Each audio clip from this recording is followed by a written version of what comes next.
Le but de la communication interpersonnelle, c'est entre autres de pouvoir comprendre et se faire comprendre.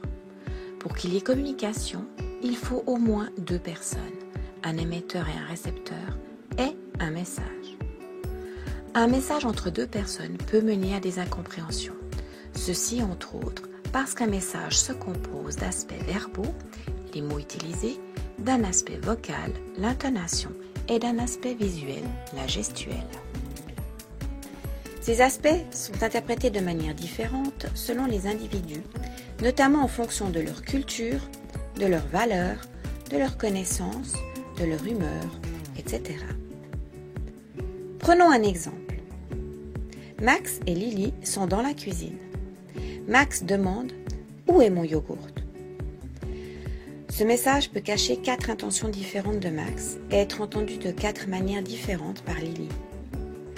C'est le modèle des 4 facettes d'un message de Friedman Schulz von Thun, psychologue allemand.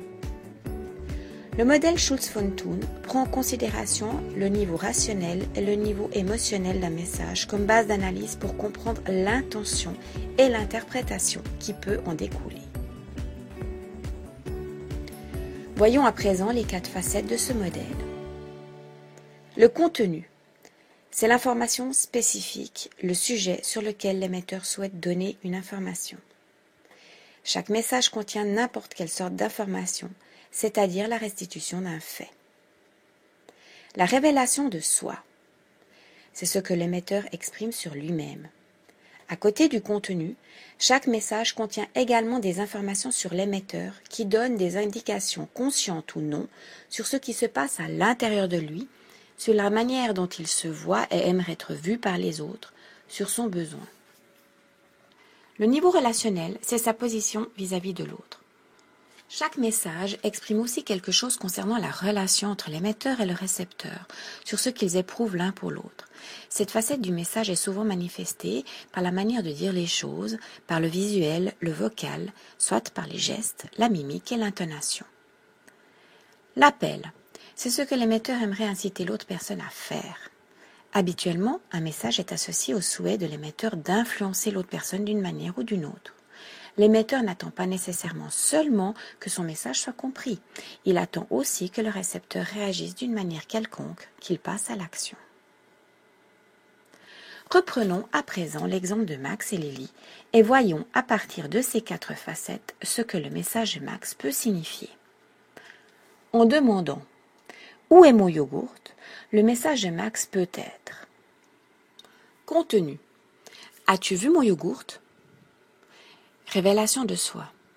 Je ne trouve pas mon yogourt. Relationnel. Peut-être que tu sais où est mon yogourt. Appel. Dis-moi où est mon yogourt. Le message va être réceptionné par les 4 oreilles de Lily. L'oreille contenu spécifique entend les mots sans interprétation. As-tu vu mon yogourt ? L'oreille révélation de soi est l'oreille empathique qui va entendre le besoin qui se cache derrière le message. Il a faim. L'oreille relationnelle entend le plus souvent le reproche qui peut être fait. Elle amène à une justification. C'est l'oreille qui est la plus influencée par la connaissance de l'autre et du contexte. Tu as mangé mon yogourt. L'oreille appel entend une demande requise par l'interlocuteur. C'est l'oreille qui nous pousse à une action. Rachète-moi un yogourt.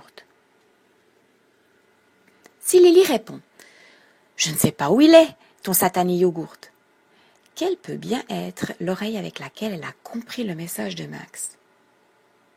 Et Max, avec quelle facette doit-il réagir s'il ne veut pas risquer un malentendu ou une escalade du conflit ? Le modèle Schulz von Thun montre les risques des malentendus dans la communication interpersonnelle.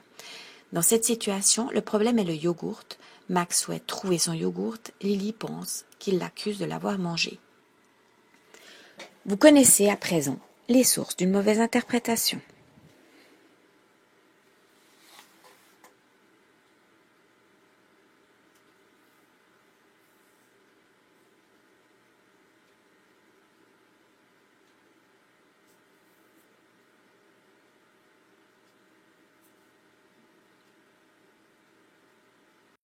created using Powtoon.